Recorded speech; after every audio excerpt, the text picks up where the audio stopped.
భయ్యా orange restaurant లో కొత్త కొత్త స్టార్టర్లు కొత్త కొత్త మెయిన్ కోర్స్ లాంచ్ చేశారని చెప్పేసి నేనైతే మన ఫాలోవర్స్ ని తీసుకుని అయితే వచ్చేసాను. ఎంత మందికి తెలుసు ఆరెంజ్ రెస్టారెంట్ 12 years నుంచి సక్సెస్ఫుల్ గా 4 tables తో స్టార్ట్ అయ్యి ఇప్పుడైతే 50 tables కి అయితే ఎక్స్పాండ్ అయిందని రీసెంట్ గా రీమోడల్ కూడా చేశారు. ఫస్ట్ అయితే ఇంకెళ్ళగానే అయితే థాయ్ గ్రీన్ చికెన్ అయితే చెప్పామన్నమాట. నెక్స్ట్ వచ్చేసి క్యాప్సికన్ చికెన్ అయితే చెప్పాం స్టార్టర్స్ గా. ఫస్ట్ అయితే క్యాప్సికన్ చికెన్ అయితే టేస్ట్ అయితే అదిరిపోయింది. ప్రైస్ వచ్చి 290 రూపీస్. నెక్స్ట్ వచ్చేసి థాయ్ గ్రీన్ చికెన్ అనమాట. ఇదైతే నెక్స్ట్ లెవెల్ భయ్య, వెర్రెక్కిచ్చింది.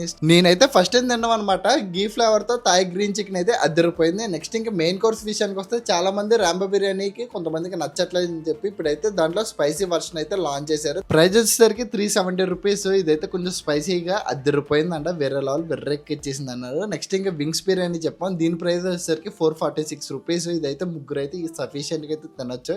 ఇది కూడా టేస్ట్ అయితే స్పైసీగా అదిరిపోయింది భయ్య. మీరు కూడా ఒకసారి వెళ్ళి ట్రై చేసేయండి. జై హింద్.